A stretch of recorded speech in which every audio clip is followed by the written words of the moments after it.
அனைவருக்கும் வணக்கம். முழு முதற் கடவுளான பிள்ளையாருக்காக நம்ம தமிழகத்தில் பிரம்மாண்டமான ஒரு சிலை கோவில் இருக்குது அப்படின்னா அது பிள்ளையார்பட்டிங்க.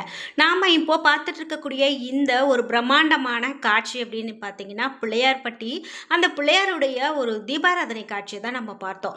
பார்க்கும்போதே நமக்கு இருக்கக்கூடிய தீவினைகள் அனைத்தும், நமக்கு இருக்கக்கூடிய கோளாறுகள் அனைத்தும் தீர்ந்தது அப்படின்னு சொல்லக்கூடிய அளவுக்கு இந்த காட்சி இருந்திருக்கும் அப்படின்னு நினைக்கிறேன். பிள்ளையார்பட்டி அப்படின்னு கேட்டாலே முதல்ல நமக்கு பிள்ளையாருடைய ஞாபகம் தாங்க வரும். அதாவது இந்த கற்பக விநாயகர் அப்படின்னு நீங்கள் கேள்விப்பட்டிருப்பீங்க. இதை பற்றி நம்ம நிறைய தகவல்களை இந்த வீடியோவில் இன்னும் போக போக பார்க்கலாம். குறிப்பாக இவரை கற்பக விநாயகர் அப்படின்னு அழைக்கிறாங்க. முக்கியமாக திருவீசர் அப்படின்னும் அழைக்கிறாங்க. கற்பகம் என்றால் கேட்டது கிடைக்கும், கற்பக விநாயகர் என்றால் நாம் என்ன வேண்டுமோ அதை உடனடியாக நமக்கு தரக்கூடிய கடவுள் அப்படின்னு அர்த்தம். விநாயகரை வணங்குவது மிக எளிது அப்படிங்கிறது எல்லாருக்கும் தெரிந்தது தான். அருகம்புல் இருந்தால் போதும், ஒரு நல்ல நிகழ்வு தொடங்கும் முன் அவரை நம்ம வணங்கி தொடங்கினோம் அப்படின்னா போதும், தடை ஏதும் வராது அப்படிங்கிறது நம்பிக்கை. இதில் வலம்புரி பிள்ளையாருக்கு அப்படின்னு விசேஷ சக்தி இருக்குங்க. அந்த வகையில் நாம் இந்த கற்பக விநாயகரை வைத்து நிறைய தகவல்களை இந்த வீடியோவில் பார்த்து தெரிஞ்சுக்க போகிறோம். நீங்கள் பிள்ளையார்பட்டி இந்த கற்பக விநாயகரை பார்த்துருக்கீங்க அப்படின்னா மறக்காமல் உங்களுடைய கருத்துக்களை கமெண்ட் பாக்ஸில் பதிவிட்டுருங்க. ஓம் கம் கணபதியே நமக என்ற வாசகத்தை கமெண்ட் பாக்ஸில் பதிவிட்டுட்டு வீடியோவை ஸ்கிப் பண்ணாமல் பாருங்கள். நீங்கள் இன்னும் உற்சாகம் டிவி சேனலை சப்ஸ்கிரைப் பண்ணாமல் இருந்தால் சப்ஸ்கிரைப் பண்ணிக்கோங்க. கூடவே இருக்க பெல்லைக்கான மறக்காமல் கிளிக் பண்ணிடுங்க. வாங்க வீடியோக்குள்ளே போகலாம். இந்த வீடியோ பார்த்துட்டு இருக்கக்கூடிய உங்களுக்கு வாழ்க்கையில் நிறைய கஷ்டங்களை பார்த்துட்ருக்கீங்களா? முக்கியமாக எதிர்மறையான விஷயம், பில்லி சூனியம், ஏவல், வசியம், இது மாதிரியான பிரச்சனைகள் உங்களுக்கு இருக்கா? அப்போ இந்த வீடியோவுக்கு கீழே டிஸ்கிரிப்ஷனில் வராகியம்மன் ஜோதிட நிலையத்தின் தொலைபேசி எண் கொடுத்துருக்கேன். அந்த எண்ணுக்கு தொடர்பு கொண்டு பேசி பாருங்கள். கண்டிப்பாக உங்கள் வாழ்க்கையில் இருக்கக்கூடிய எல்லா பிரச்சனைகளுக்கும் சரியான தீர்வு கிடைக்கும். கற்பக விநாயகரை தன்னகத்துள் வைத்திருக்கக்கூடிய பிள்ளையார்பட்டி என்ற இந்த ஊர் அப்படின்னு பார்த்தீங்கன்னா காரைக்குடிக்கு மிக அருகில் அமைஞ்சிருக்குங்க. சாதாரணமாக இந்த கோவிலை ஒரு பிள்ளையார்பட்டி கோவில் அப்படின்னு சொல்கிறதுக்கும் நிறைய காரணங்கள் இருக்குது. அதாவது இந்த கோவிலை குடைவரை கோவில் அல்லது குகை கோவில் அப்படின்னு சொல்கிறாங்க. இந்த காலம் அப்படின்னு பார்த்தீங்கன்னா கிட்டத்தட்ட 7ஆம் நூற்றாண்டை கடந்து இருக்கிறது. மிகவும் பழமையான இந்த கோவில். இங்கே இருக்கக்கூடிய விநாயகரை பாறையில் செதுக்கப்பட்ட வலம்புரி விநாயகர் அப்படின்னு கூட சொல்லுவாங்க. இந்த விநாயகருடைய சிலை சுமார் 6 அடி உயரத்தில் கம்பீரமாக காட்சி கொடுக்கும். கோவிலின் எதிர்ப்புறத்தில் அழகான குளம் ஒன்று இருக்குங்க. இந்த கோவிலுக்கு நீங்கள் இது வரைக்கும் போனதில்லை அப்படின்னா கண்டிப்பாக இனிமேல் ஒரு முறையாவது போயிட்டு வாங்க. ரொம்ப அழகான இந்த காட்சியையும் அதே போல் இந்த பிள்ளையார் நம்ம ஒரு சின்ன இடத்துல கூட பிள்ளையாரை பார்க்க முடியும். அதாவது ஒரு மஞ்சளை பிடிச்சி வச்சா கூட அது பிள்ளையார் ஆகும் அப்படின்னு சொல்லுவாங்க. ஒரு சாணத்தை பிடித்து வைத்தா அது பிள்ளையார் அப்படின்னு சொல்லுவாங்க. அப்படி எளிமையான வடிவில் கண்டு நாம் வழிபாடு செய்யலாம். குறிப்பாக இப்படி பிரம்மாண்டமான விநாயகரை நாம் இந்த கோவிலில் நேரடியாக பார்த்து வழிபடும்போது திருமணம் நடக்காத நிறைய பேருக்கு இங்கு வந்து வழிபாடு செய்ததுக்கப்புறம் திருமணம் நடந்திருக்கு அப்படின்லாம் சொல்லுவாங்க. தோஷங்கள் இருந்தால் அது விலகி போகும் அப்படிலாம் சொல்லுவாங்க. இங்கு கார்த்தியாயினி அம்மன் சன்னதி இருக்குங்க. அது நாகலிங்கம், அதாவது நாகலிங்க சுவாமி சன்னதியும் பசுபதீஸ்வரர் சன்னதியும் இருக்குது. அலங்கார மண்டபத்தை ஓவியங்கள் அலங்கரிக்குது. இந்த ராஜகோபுரம் கிழக்கு நோக்கி அமைந்ததாக இருக்கும்.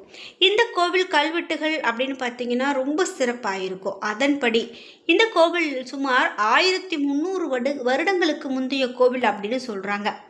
ஏகாட்டூர் கோன் என்ற சிற்பியால் இந்த பிள்ளையார் உருவம் செதுக்கப்பட்டதாகவும் தகவல் கல்வெட்டில் இருக்குது. இது அநேகமாக மகேந்திரவர்மனுடைய காலத்துக்கு முற்பட்ட காலத்தில் செதுக்கப்பட்டிருக்கலாம் அப்படின்னு ஆய்வாளர்களுடைய கருத்து இருக்குது.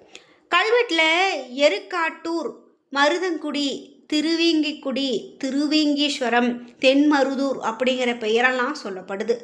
இவ்வாறானது முக்காலத்தில் அறியப்பட்டிருக்கிறதா இந்த கல்வெட்டில் தெரிவிக்கிறாங்க. நகரத்தார்கள் 12ஆம் நூற்றாண்டின் முதல் கோவில் அப்படின்னும் ஆகம முறைப்படி வழிபாட்டை நடத்தி வந்தாங்க அப்படின்னு சொல்லப்படுது. பிள்ளையார் சதுர்த்தி போன்ற முக்கியமான நாட்களில் விநாயகரை வழிபட மக்கள் கூட்டம் இங்கு அலைமோதும். கூட்டமாக மக்கள் வந்து வழிபாடு செய்வாங்க அப்படின்னா அது மிகையாகாது.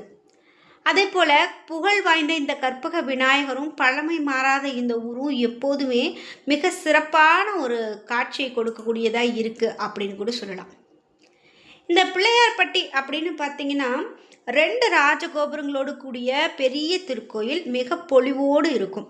ஆகம நெறிப்படி அருமையாக பூஜைகள் நடைபெற்று இந்த கோவிலில் மிக சிறப்பாக இன்னைக்கும் திருப்பணிகள் நடந்து பூஜைகள் நடந்துட்டுருக்கு. முதலாக நடந்த திருப்பணி இன்று காணப்பெறக்கூடிய திருக்கோவிலினுடைய தெற்கு புறத்தில் இருக்கிற கீழ்மேலாக நீண்டு கிடக்கக்கூடிய குன்றில் வடமுகமாக மலையை குடைந்து அமைக்கப்பெற்ற குடைவரை கோவில்.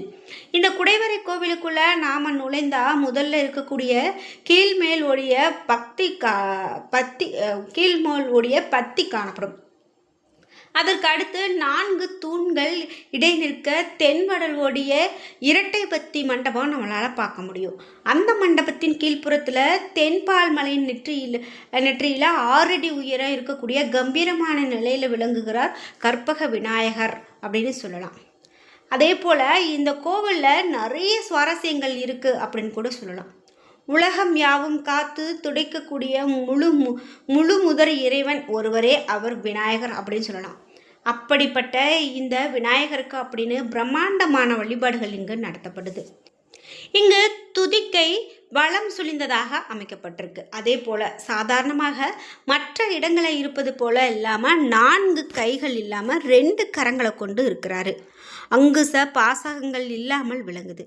வயிறு ஆசனத்தில் படியாமல் அர்த்தபத்ம ஆசனம் போன்ற கால்கள் மடித்திருக்கிறது போல அமைச்சிருப்பாங்க.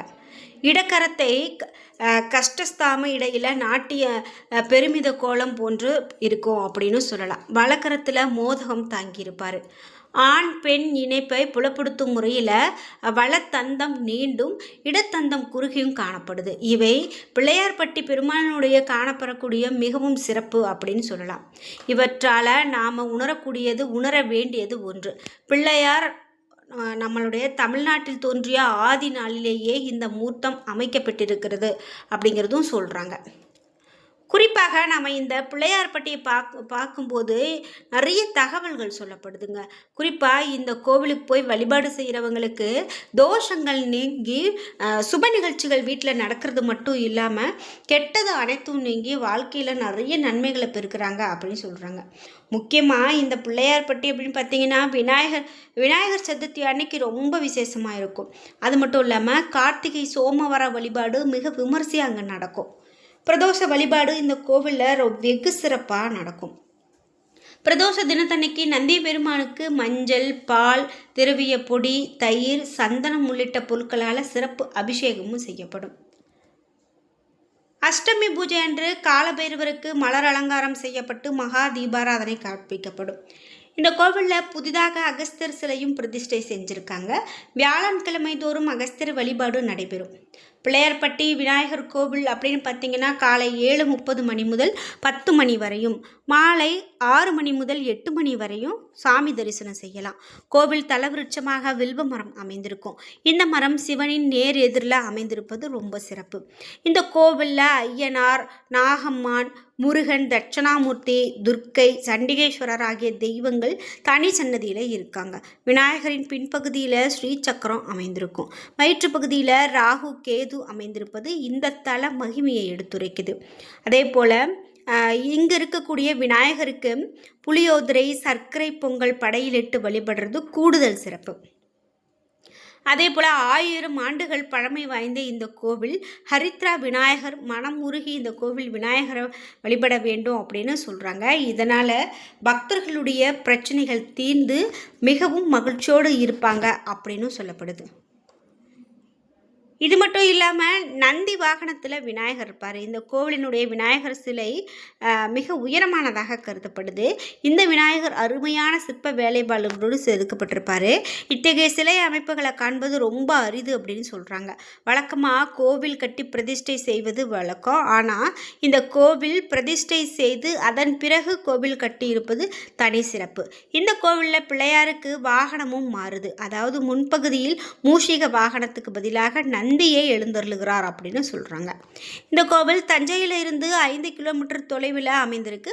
இந்த கோவிலுக்கு செல்ல தஞ்சையில் நாம் புதிய பஸ் நிலையத்தில் இருந்து போகலாம். வெளி மாவட்டங்களில் இருந்து வரக்கூடிய பக்தர்கள் இங்கே நிறைய பேர் வந்துட்டு போகிறாங்க. என்ன நண்பர்களே, இன்றைக்கி வீடியோவில் நம்ம பிள்ளையார்பட்டி விநாயகரை பற்றிய நிறைய தகவல்களை தெரிஞ்சுக்கிட்டோம். இந்த வீடியோ உங்களுக்கு எப்படிப்பட்ட ஒரு வீடியோவாக பயனுள்ளதாக இருந்தது அப்படிங்கிற மறக்காமல் உங்களுடைய கருத்துக்களை கமெண்ட் பாக்ஸில் பதிவிடுங்க. வீடியோ உங்களுக்கு பிடிச்சிருந்தா லைக் பண்ணுங்கள், ஷேர் பண்ணுங்கள், கமெண்ட் பண்ணுங்கள்.